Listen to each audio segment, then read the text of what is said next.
Assalamualaikum warahmatullahi wabarakatuh. Kembali lagi dengan saya. Kali ini kita akan membahas tentang apa itu konsep diri remaja. Mungkin kalian sering bertanya pada diri kalian sendiri ya, apa sih diri saya, siapa sih diri saya, dan bagaimana diri saya. Nah, pertanyaan tersebut merupakan bagian dari proses pencarian konsep diri. Oleh karena itu, konsep diri itu sangat dipengaruhi oleh lingkungan individu itu tinggal. Konsep diri itu bukan terbentuk secara spontan, tapi itu proses belajar dan hasil dari proses kita beradaptasi dengan lingkungan. Lingkungan yang positif akan berdampak dengan konsep diri yang positif juga, kayak gitu ya. Jadi ada banyak faktor yang mempengaruhi, itu salah satunya yaitu faktor lingkungan. Jika dari lingkungannya itu positif dan menjadikan diri kita itu positif, berarti lingkungan itu baik untuk diri kita dan perkembangan serta pertumbuhan diri kita. Selain dari faktor lingkungan, konsep diri juga dipengaruhi oleh pola asuh orang tua. Ya, pola asuh orang tua itu semuanya baik, tidak ada yang tidak baik. Karena di situ orang tua itu selalu memperhatikan keinginan atau kebutuhan dari anak-anaknya.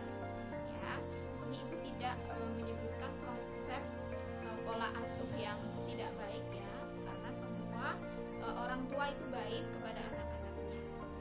Tua itu mempunyai pola asuh yang misal suka mendikte ya, dengan tujuan anak itu paham betul ya dengan apa yang ia lakukan.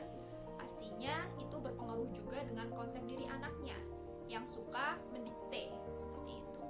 Atau ada juga yang pola asuh orang tua yang demokratis, perlu bermusyawarah untuk menemukan suatu mufakat, maka anak-anaknya atau keturunannya juga memiliki konsep diri yang seperti itu juga, suka bermusyawarah, suka berdiskusi ya. Selanjutnya ibu akan menjelaskan tentang konsep diri positif dan konsep diri negatif ya.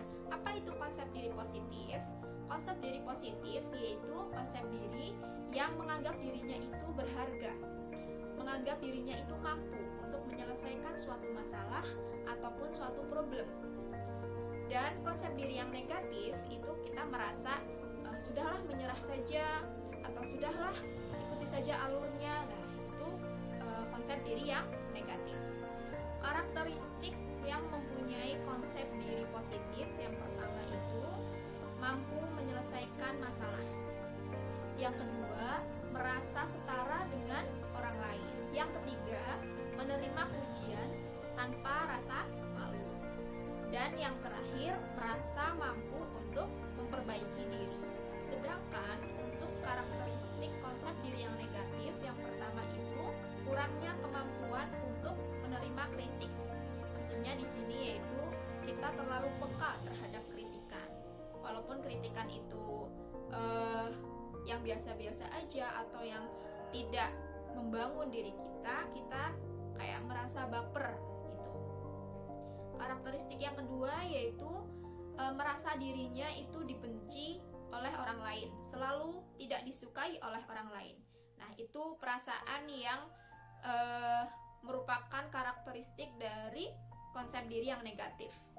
Selain kita sensitif dengan kritikan, ya, konsep diri yang negatif yaitu juga suka mengkritik orang lain dengan kritikan yang negatif. Kritikan ini dilakukan secara berlebihan kepada orang lain dan orang lain itu merasa tidak nyaman dengannya. Dan karakter yang terakhir yaitu kurang bisa adaptasi dengan lingkungan, kurang bisa berinteraksi dengan lingkungan sosial, teman-temannya, lingkungan keluarga, ataupun lingkungan dengan sekolah ataupun yang lain. Jadi konsep diri yang positif dan konsep diri yang negatif itu kita bisa memilih ya. Kira-kira kita itu akan menjadi konsep diri yang bagaimana dengan melihat diri kita, dengan bertanya kepada diri kita apa konsep diri kita, siapa diri kita, dan bagaimana diri kita. Itu nanti kalian bisa nilai sendiri-sendiri. Oke, cukup penjelasan Ibu hari ini. Mohon maaf apabila ada kesalahan, semoga bermanfaat. Wabillahi taufiq wal hidayah. Wassalamualaikum warahmatullahi wabarakatuh.